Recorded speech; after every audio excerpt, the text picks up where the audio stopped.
Hello, everybody, and welcome again to the Chronicles. We are here yet again for today's current affairs discussion on the articles in Hindu and today's edition of Hindu. So, as you can see, we have a lot of articles to cover today, and I'll try to be precise and quick. So, initially, we'll go through the different headlines which are there, and then dive deep into each one. So the main headline today was that NSO that is the National Statistical Office, has published the report for the last year, basically financial year, which uh, goes from March to March, and it has been found that in the last quarter, that is last 3 months, the GDP has expanded by 6.1%, which is quite a significant amount as compared to the last quarter, which in which the GDP grew by 4.5%. So we'll dive deep into this and we'll see. So this was one, and then there was one editorial on biodiversity and how it is important for basically the whole nation and how we need to keep that in mind in whilst formulating any policy. So we'll go through that as well. And then there was very um, informative article about graphene and how it is very important and how all the big economies are tussling with each other in trying to become a hub of graphene based products. So we'll talk about that as well. Then this article was about how the 2000 note couldn't hold up or couldn't fulfill the potential it was to fulfill, but then again, we'll discuss different aspects about that as well. And this, I'm sure you must have heard about the first spy satellite which North Korea was trying to launch, but it failed. We'll see what happened there. And then some of the articles were about Indian government's decisions about different programs. This is one of them, CITIIS, in which Indian government wants to um, enable our cities to be sustainable in terms of waste management and them to be able to um, withhold the different um, backlashes which we are getting with climate change. We'll talk about that. And then Union government's decision to make world's largest grain storage in the 10 different districts. So that is one information with respect to prelims. And for health ministry's decision to mandate OTT platforms, that is the over-the-top platforms like Netflix, um Prime Video. The ministry has mandated them to show anti-tobacco warnings in between the videos which people watch. We'll talk about that too, and how different stakeholders reacted to this decision. So these were the few important headlines which were there in today's edition. And obviously, the main one was that GDP expanded in the last quarter, but it's an overall news. And if we dive deep, then the situation hasn't improved all that much. As you can see here, that the consumption has remained tepid and the overall growth pattern too remains uneven. In that, uneven in the sense that broadly, of the eight broad economic activities, only three have recorded higher GVA, that is gross value addition, that is GDP, as compared to the last financial year. And these three sectors were agriculture, then real estate, financial, professional service sectors also saw a growth to 7.1% compared to 4.7 in the last year. And also the hotels transport sector saw a marginal increase at 14% compared to the last year. So also the yearly economic growth uh, was 7.2% for the last year. It has slowed down a bit compared to 9.1%, but that can be seen because it went negative in the COVID period. So obviously the increase had to be much more than what was before. So different stakeholders have reacted to it, and most of them are still skeptical about what will happen because of the global slowdown. But some are optimistic as well that that India will maintain its status as the fastest growing major economy. So that was all in this article, and you need to just be aware of the different data points which were there and different things which I've highlighted over here. This was one article, and then just let me check if some important details were there in the last article.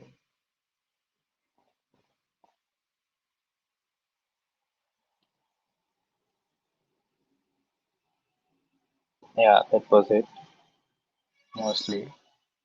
And so then there was one article about biodiversity. As we recently uh, celebrated the International Biodiversity Day, which is on May 22nd, and it serves as a crucial reminder of nature in addressing the climate change crisis and the decline of biodiversity, both of which threaten our future.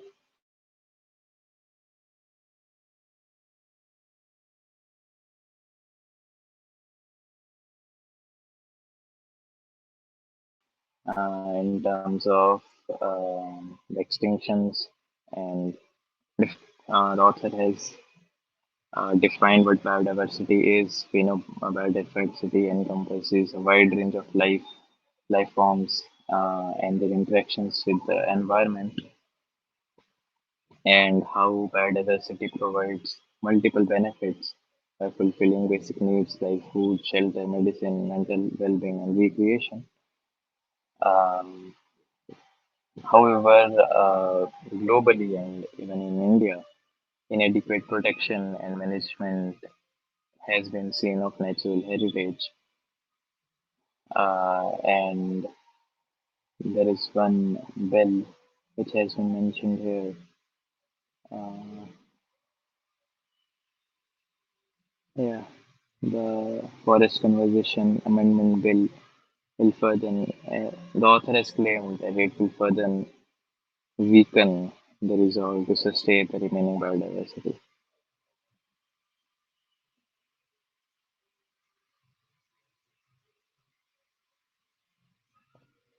Most of the custody, basically, most of the role which has been given has been to the Indian Forest Service. That is the main custodian of the natural world. However, uh, forest doesn't include all the biodiversities because biodiversity also include water bodies, rivers. So that's what author has been pointing out. The different things are there which don't obviously comes under the forest. And he also pointed out that some of the things were there, like the Forest Rights Act in 2006, where policymakers tried to increase the stake of indigenous people in ownership as well as management of biodiversity. However, not much has been done on the ground to enact this law. So, a quick action is required in terms of implementing this act. And decentralizing is basically very important in these things, and people needs to be on the ground. They needs to know what the exact situation is, and local community has to be included in such programs.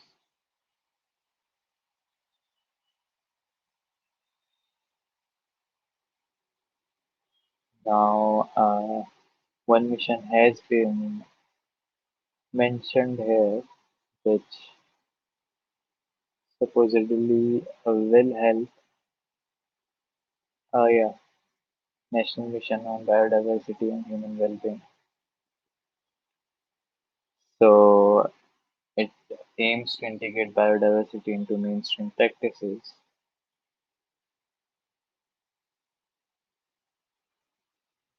Now, this mission focuses on utilizing biodiversity and ecosystem services as nature-based solutions to address challenges related to climate change. So, some of the things have been discussed here. The author is trying to make us aware how biodiversity is important and how, for the better part of our livelihood, we have been very negligent towards this. So, in nutshell, the International Biodiversity Day highlights the importance of nature in combating climate change and biodiversity decline, and mainstreaming biodiversity into development programs, like embedding everything around biodiversity is into development programs.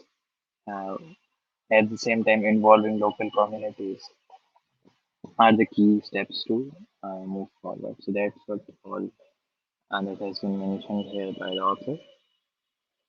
And then moving on to the next article, wherein a very interesting article on graphene.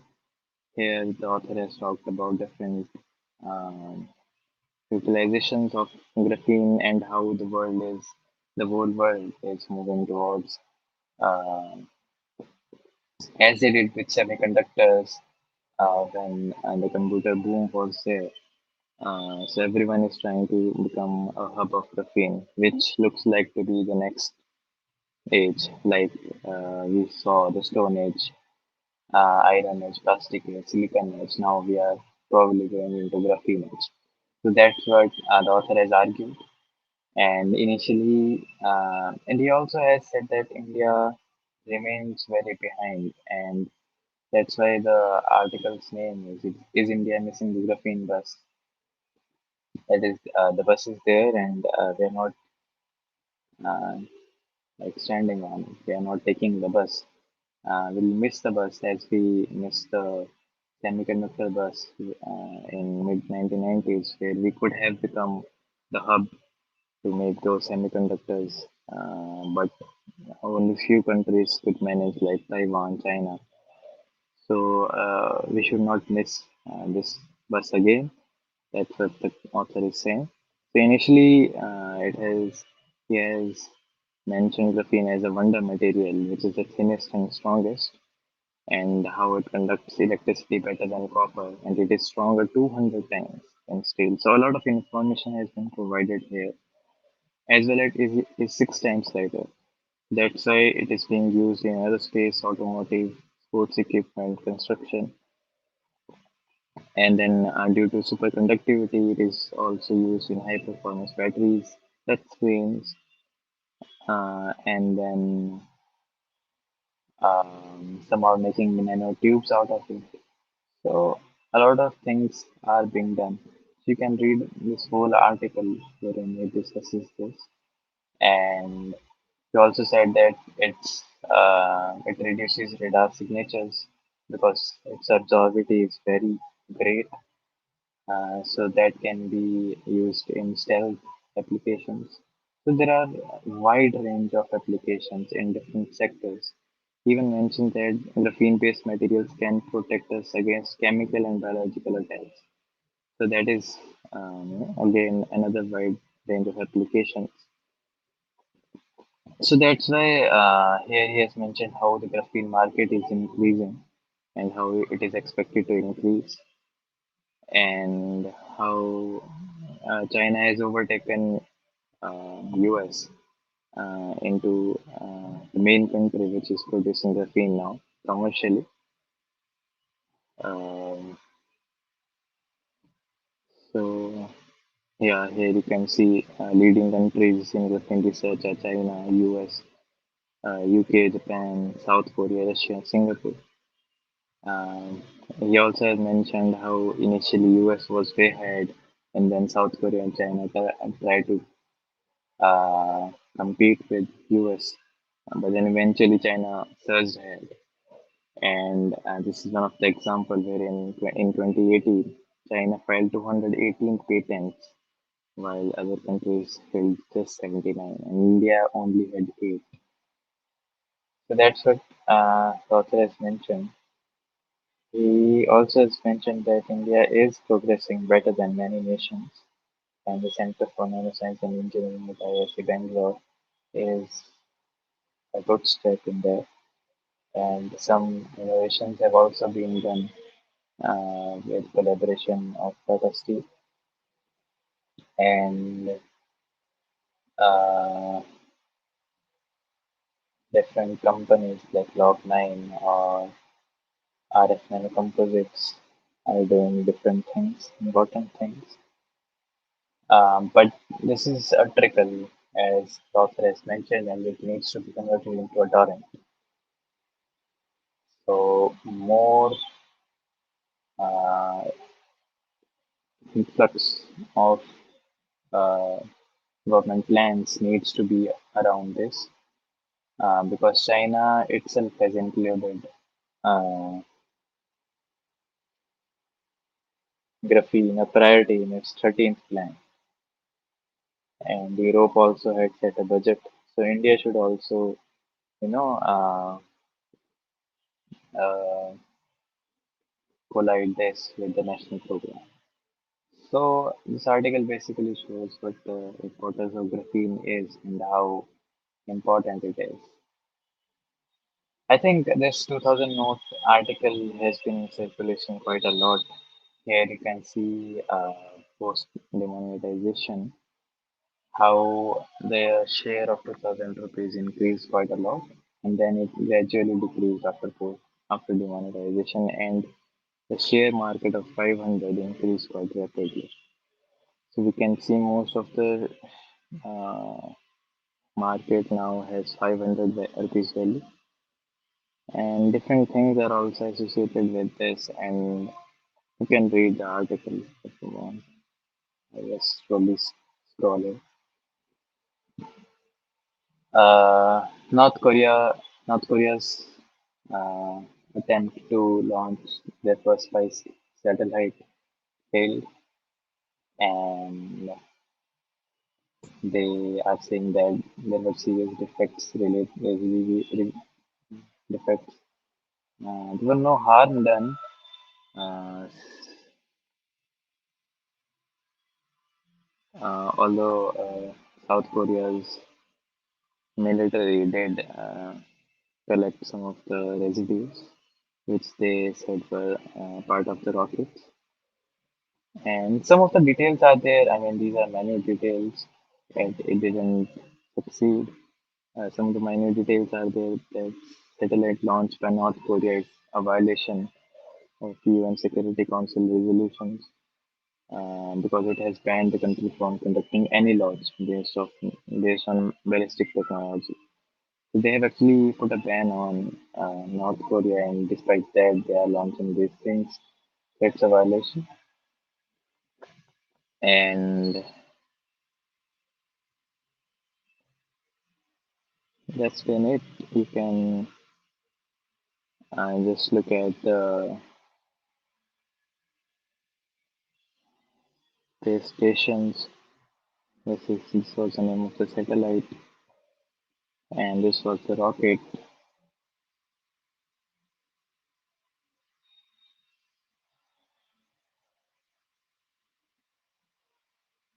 Yeah. So center is has given nod for second phase of CITIS, which is City Investments to Innovate, Integrate, and Sustain project. This is under the Smart City mission itself, and it aims to promote integrated waste management and climate-oriented reform actions. So this will be implemented in 18 cities, which would be selected via competition, and it would span over a period of 4 years. from 2023 to 2027, and it will be implemented in partnership with development agency of France, and this seems to be a German company, the European nation, and the National Institute of Urban Affairs. A loan has been taken to fulfill the requirements of this mission.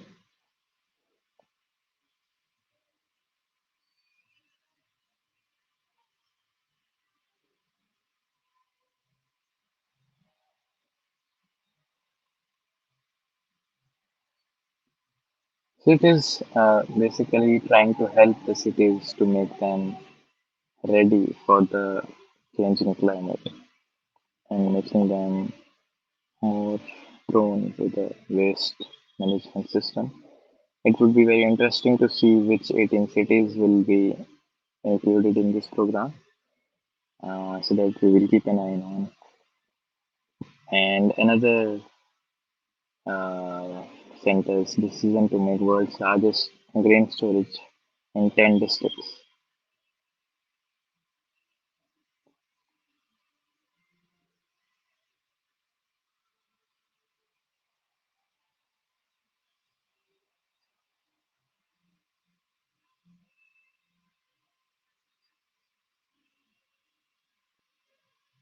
In at least 10 selected districts of different states. It will be chaired by Amit Shah.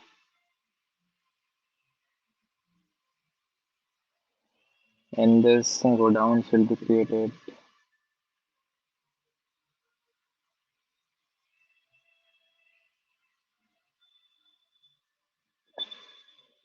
It will, I think,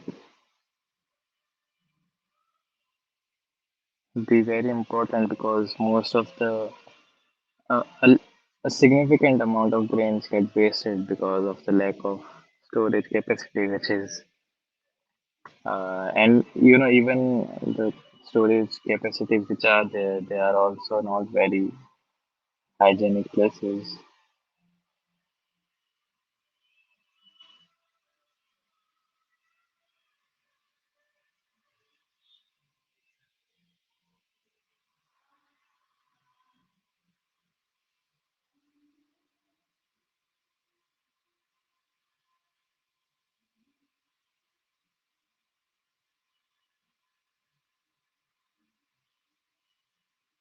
And another decision of Union Health Ministry to the OTT platforms.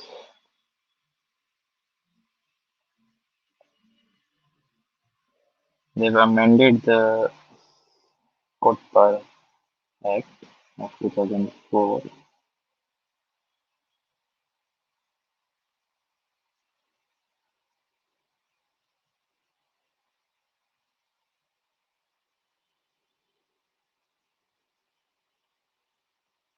I think it's similar to what we see in movies as well, wherein the disclaimer comes whenever someone, smokes or drinks, that you should not do it. I think that is not implied to OTT platforms as of now, but I think they have amended this thing, amended the rule, and now they have to comply with it.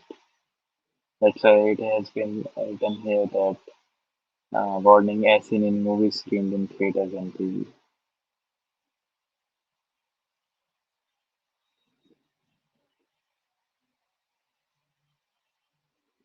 This notification was released on World No Tobacco Day.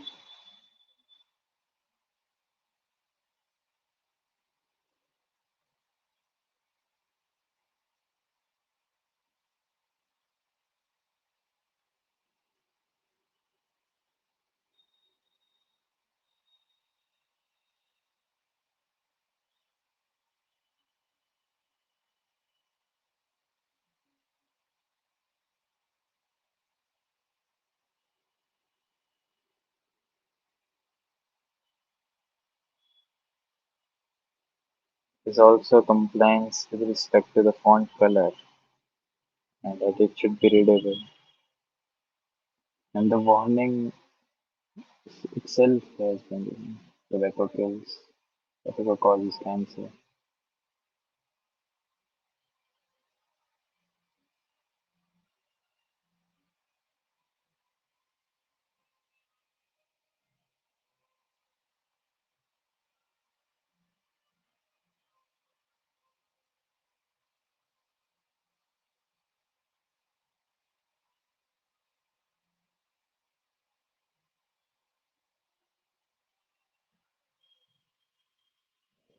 So this says online curated content.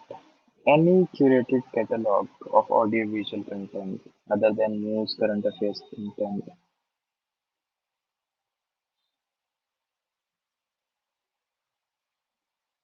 including but not limited to subscription over the internet or computer networks, including films, programs, serial series, and other such content. So everyone has to comply with this.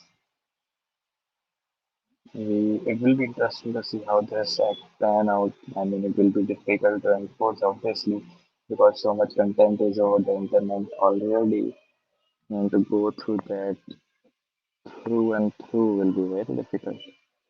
I'm not sure what the central government is playing it, but there's one that's in it. But there was also another editorial which I wanted to cover but couldn't take screenshot of. In that, it was a very brilliant article in the sense that um, it was very brilliant article. So what happened is the article's name was Parliamentary Democracy or an Executive Democracy.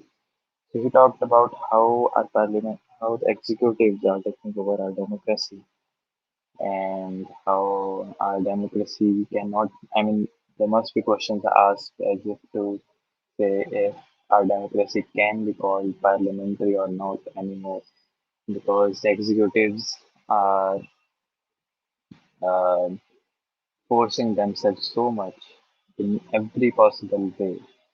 But the author claimed that it was bound to happen at some point of the day because um, the the ways in which the constitution which is made, try to avoid that situation were are avoidable basically.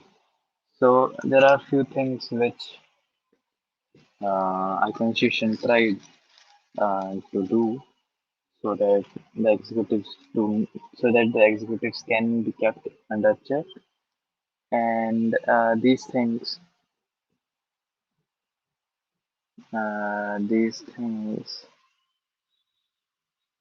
initially it was that the executive must command a majority in the parliament. That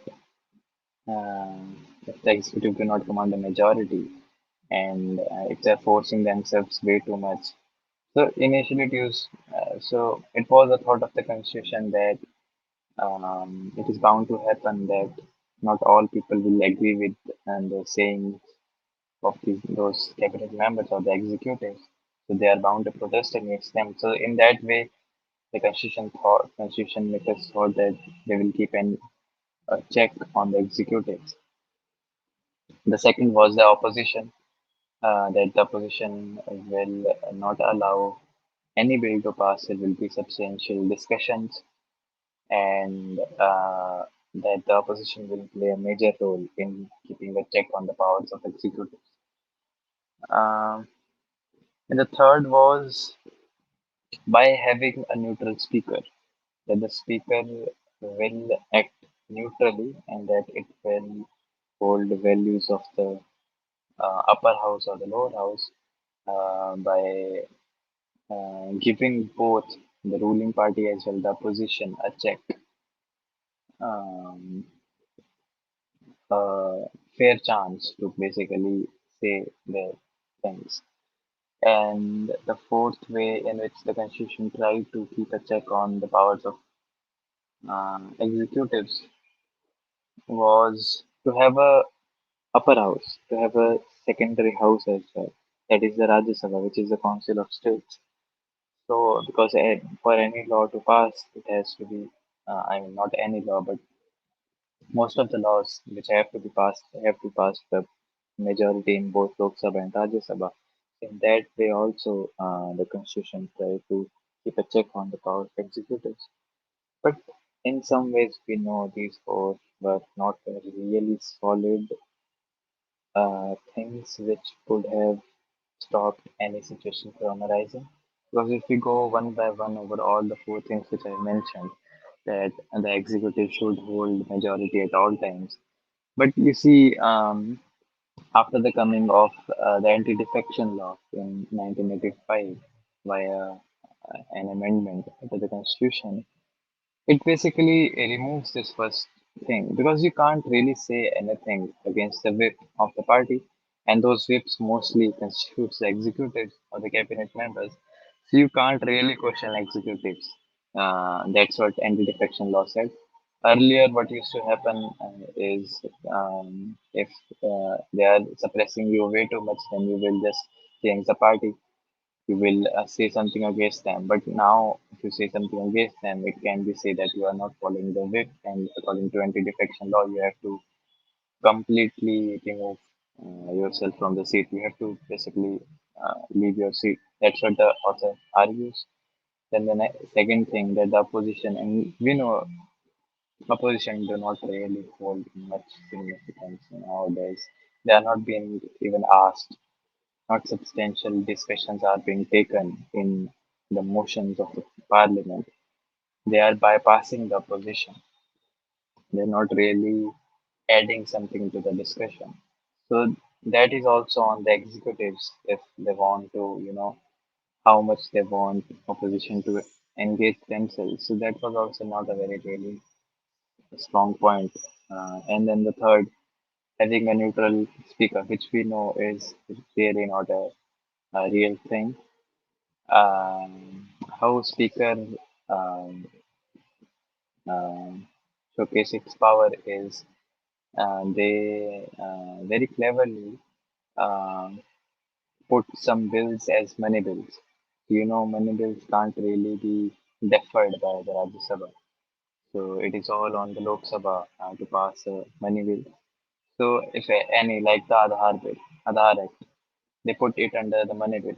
So it wasn't really on Rajya Sabha to stop that bill.